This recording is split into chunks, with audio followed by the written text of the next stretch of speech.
Assalamu alaikum. Allahumma salli ala Muhammadin wa ala ali Muhammad. Welcome to the show. My name is Faiq Zahar Hussain Siddiqui.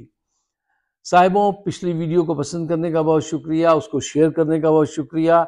और इस programme का मकसद यही है कि एक अवेयरनेस पैदा की जाए। जो कुछ आप जानते हैं, जो कुछ मैं जानता हूँ, वो दूसरों तक पहुँचाएँ एंड लेट देम डिसाइड। आप ये वीडियो भी शेयर कीजिएगा और हमारा चैनल सब्सक्राइब कीजिएगा। अच्छा साहब, देखिए जो करंट सिचुएशन है, इलेक्शन करीब तर होते जा रहे हैं और अभी तक पीपल आर क्वाइट स्केप्टिकल, होंगे भी कि नहीं होंगे, ये सब सिलसिला चल रहा है। और जिनके हाथ में हैं वो कंफ्यूज हैं। मैं आपको बता दूं, बुरी तरह से कंफ्यूज हैं।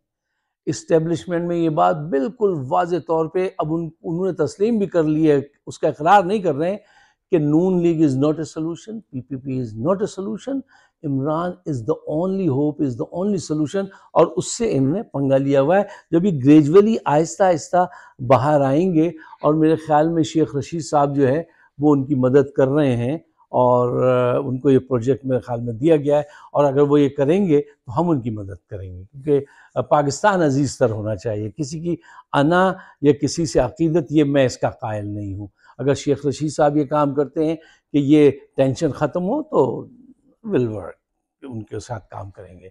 अच्छा साहब, हकीकत ये है कि इस वक्त जर्नैलों के पास दो चॉइसेस हैं। पहली चॉइस ये है कि इमरान फेयर इलेक्शन कराएं, इमरान खान को वज़ीर आज़म बनने दें। दूसरी चॉइस ये है कि उसको कत्ल करा दें, उम्र कैद दिला दें। अब अगर इन्हें पाकिस्तान का मफाद अजीज़ है तो ये फेयर इलेक्शन कराएंगे और उसकी राह में कोई धांधली, कोई रुकावट नहीं करेंगे।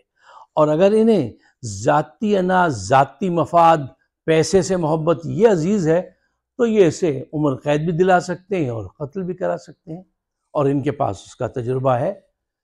ये इस अंदाज से अगर इनके जहन ने सोचना शुरू किया कि भुट्टो को हमने कत्ल करवा दिया तो क्या हुआ, क्या हुआ? कुछ भी नहीं हुआ। बेनज़ीर को शहीद करवा दिया हमने तो क्या हुआ? कुछ नहीं हुआ। इनको भी अगर कत्ल करा देंगे तो क्या होगा? कुछ दिन तक हंगामा होगा। यहां तो लोग सगे माँ बाप को 40 के बाद भूल जाते हैं, इमरान खान को भी भूल जाएंगे। अगर इनकी डायरेक्शन, इनकी सोच इस सिमत में रही तो पाकिस्तान के नसीब सो जाएंगे। पाकिस्तान के नसीब पहले भी कौन से जागे हुए हैं, बकौल शायर के अपनी हसरतों पर बेचारे आंसू बहा के जिंदा रहते हैं। अच्छा देखिए, अब ज़रा गहराई में उतर के इस बात का जायज़ा लीजिए कि अगर इमरान खान को कत्ल करा देंगे तो उसके क्या नुकसानात होंगे। चंद पॉइंट्स आपके सामने रखना चाहता हूँ। पॉइंट नंबर 1, देखिए सबसे पहले तो कि इमरान खान का रिप्लेसमेंट नहीं है इनके पास कोई भी। एक बहुत बड़ा इस वक्त का वो सियासी लीडर है पाकिस्तान का, उसको कौन रिप्लेस करेगा? मुल्ला फजलुर रहमान, नवाज शरीफ, जरदारी, ये कहीं पे भी उससे लग्गा नहीं खाते, ये कहीं है ही नहीं। बल्कि ये तो कौम की नफरत का निशान बन चुके हैं और कौम रेडी है इनको अपना टारगेट पे लेने के लिए। इन हज़रात को वोट तो होने दीजिए, फिर कौम बताएगी कि वो कितना मायूस है इन लोगों से। पॉइंट नंबर 2, जर्नैलों को अंदर से ज्यादा बाहर की फिक्र है कि ये इमरान खान एक इंटरनेशनल सेलिब्रिटी है और सबको पता है, तमाम ममालिक को, कि ये इस वक्त पाकिस्तान का सबसे मकबूल तरीन लीडर है और ये एक ऑनेस्ट बंदा है पाकिस्तान में। IMF उसके घर जाके गारंटी लेती है कि हम इनको, शहबाज शरीफ को ये दें पैसे उधार या नहीं दें। तो इससे अंदाज़ा लगा लीजिए आप। यूरोपियन यूनियन वाज़े तौर पे कहती है कि अगर तुमने डेमोक्रेसी ख़त्म की और ये गड़बड़ की तो हम स्पेशल स्टेटस जो है वापस ले लेंगे, जिसके ज़रिए आप बहुत बड़ा एक्सपोर्ट करते हैं, थोड़ी सी रकम आप कमा लेते हैं। अच्छा, पॉइंट नंबर 3, देखिए ज़रा इस अंदाज से भी सोचिए कि इन्वेस्टर क्या सोचेगा कि यहाँ तो इस मुल्क में स्टेबिलिटी ही नहीं है। अगर ये अपने एक्स प्राइम मिनिस्टर को टांग देते हैं या उम्र कैद देते हैं और पूरे मुल्क में राइट्स है, तो वो कहता है मैं यहाँ जाके क्या, मतलब कैसे इन्वेस्ट करूं? अच्छा, अदालतें इतनी अंधी हैं कि यार आप जरा मुझे सोच के बताइए, किसी मुल्क में कभी आपने कोई ऐसा वाकया पढ़ा है कि एक प्राइम मिनिस्टर को फांसी देने के कुछ सालों के बाद वहां का चीफ जस्टिस कहे कि हम पे प्रेशर बहुत था जनरल जिया का, इसलिए हमने कत्ल करा दिया, फांसी दे दी। कितनी शर्म की बात है ये। शर्म और हया तो छोड़ दीजिए, नाम को नहीं है। जरा थोड़ा सा तफक्कुर कीजिए, थोड़ा सा सोचिए कि चीफ जस्टिस ये कहे कि हम पे प्रेशर था, और आज भी चीफ जस्टिस जो मौजूदा है उसकी गर्दन भी इनके हाथ में है, क्योंकि उसकी भी फाइलें हैं, लंदन में उसकी भी प्रॉपर्टीज हैं। वैसे तो वो बहुत बदमाशी करते हैं और बदकलामी करते हैं, सॉरी फॉर माय लैंग्वेज, बदमाशी नहीं, बदकलामी करते हैं वकला के साथ और रिपोर्टर्स के साथ, बड़ी तज़हीक आमेज और तकब्बुर से बात करते हैं। उनका तकब्बुर उन फाइलों के सामने जाके बिल्कुल खामोश हो जाता है, ये मौजूदा जो है। अच्छा देखिए साहब, ये सारी बातें जो हैं, इसमें एक पहलू और है जिसको लोग डिस्कस कर रहे हैं और ज़्यादा डिस्कस कर रहे हैं। ऐसी बात है नहीं कि अगर इमरान के साथ ये किया गया तो केपी अलग हो जाएगा, पख्तूनिस्तान बन जाएगा, ऐसा। और वो 71 के उससे इसको कंपेयर करते हैं। मैं समझता हूँ ये मुनासिब बात नहीं है। क्यों? वो ये नहीं कि वो मैं उनकी हिमायत कर रहा हूँ, मैं एक प्रैक्टिकली जायज़ा लीजिए। देखिए, जो मरासिम हमारे बंगालियों के साथ थे, बंगाली भाइयों के साथ, वो पख्तूनों के साथ नहीं है। वो हमारे साथ खेलते खाते पीते हैं, वो कोई ऐसा नहीं है।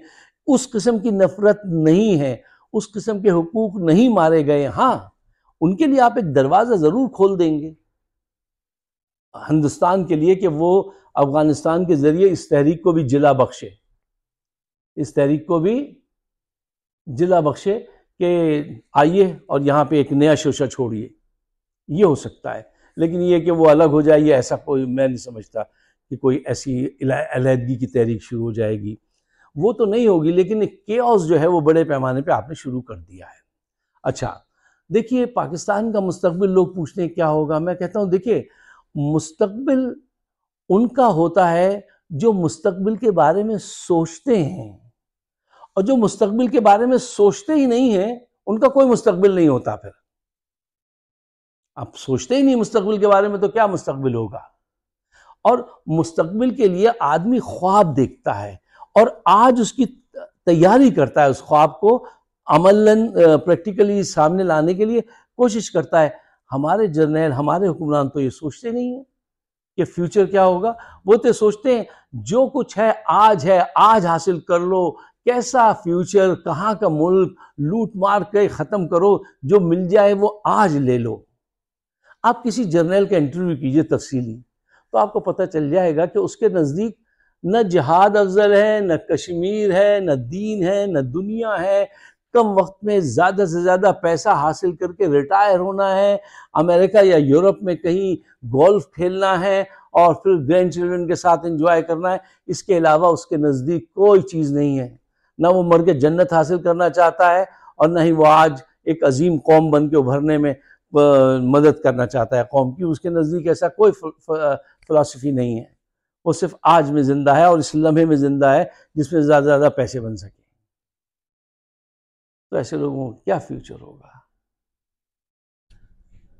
दुआ कीजिए कि जो अंदाज़ शेख रशीद ने इस वक्त अपनाया हुआ है, और अब आहिस्ता आहिस्ता मुझे लगता है ये हवा इंशाअल्लाह बढ़ेगी कि जर्नैल संजीदगी से सोचेंगे कि अपनी ज़ात से जो इश्क है सच्चा, ये तुम इसको छोड़ो, बड़े पैमाने पे सोचो, फेयर इलेक्शन कराओ। अगर तुमने फेयर इलेक्शन नहीं कराए तो जिस दलदल में आज हो तुम 4 फीट मजीद गहरे चले जाओगे उस दलदल में तुम, अगर तुमने इलेक्शन में धांधली की। क्यों? अवाम इस वक्त जिस मूड में है आपके साथ, उसका आप तसव्वुर नहीं कर सकते। फौज के अंदर जो अबतरी फैली हुई है, जिस अंदाज से लोग वहां बिहेव कर रहे हैं, उसका मैं बहुत सारी चीज़ें मेरे इल्म में मैं जिक्र नहीं करूंगा, लेकिन मैं आपको इतना ज़रूर कह सकता हूं कि आज तक पाकिस्तान में फ़ौज में कभी इतना बुरा वक्त नहीं आया था। कि लोग फौज को छोड़ के जाने के लिए तैयार हों, खुदकशी करने के लिए तैयार हो जाएं, ठीक है ना, साफ साफ कह दें कि नहीं हमसे ये नहीं होता। एक इज्जत होती थी। ऊपर वाले तो शुरू से खाते पीते रहे हैं पैसे को, नीचे वाले एक वर्दी कड़क पहन के एक सलूट, एक इज्जत मोहब्बत रिसीव करते थे। आज उनको देख के लोग थूकते हैं, गालियां। जो अपनी जान हथेली पे रखता है कि किसी वक्त भी गोली आए लगे तो वो शहीद होने के लिए तैयार होता है, अगर वो ये रवैया देखेगा कौम का तो क्या वो खुशी से फौज में रहेगा? ये हालात पैदा हो गए हैं ना समझी और ना सोचने की वजह से। तो खुदा के वास्ते अब सोचना शुरू कीजिए, अमल शुरू कीजिए, इस मुल्क को आगे बढ़ने दीजिए। ये जो जिनका साथ आपने पकड़ा है चोर चकारों का, नून लीग, पीपल्स पार्टी, मुल्ला जी, इसने इतना नुकसान पहुंचाया कि इतना नुकसान आपको एक सदी में नहीं पहुंचता था जो इनकी हिमायत ने पहुंचाया है। और आप आज भी उनकी हिमायत कर रहे हैं। ये निगरां हुकूमत भी उन्हीं की है, उन्हीं चेहरों पे मुश्तमिल है, और आगे भी आप इनको लाने का प्लान कर रहे हैं। अगर ये प्लान कंटिन्यू रहा तो रीड माई लिप्स में, I don't want to say anything. अगर आप मेरे ख्याल से इत्तफाक करते हैं, हमारे प्रोग्राम का मकसद ये होता है कि हम हक और सच को आपके सामने रख दें, फिर आप डिसाइड कीजिए। I never try to convince you, मैं उसकी कोशिश नहीं करता हूँ, लेकिन हकायक ये है, अगर आपको पसंद आते हैं, समझ आते हैं तो उसको शेयर ज़रूर कीजिए, हमें अपनी राय से नवाजिएगा, और हमारा चैनल है फाइक सिद्दीकी शो सब्सक्राइब करें तो बड़ी इनायत होगी। शुक्रिया, खुदा हाफिज़।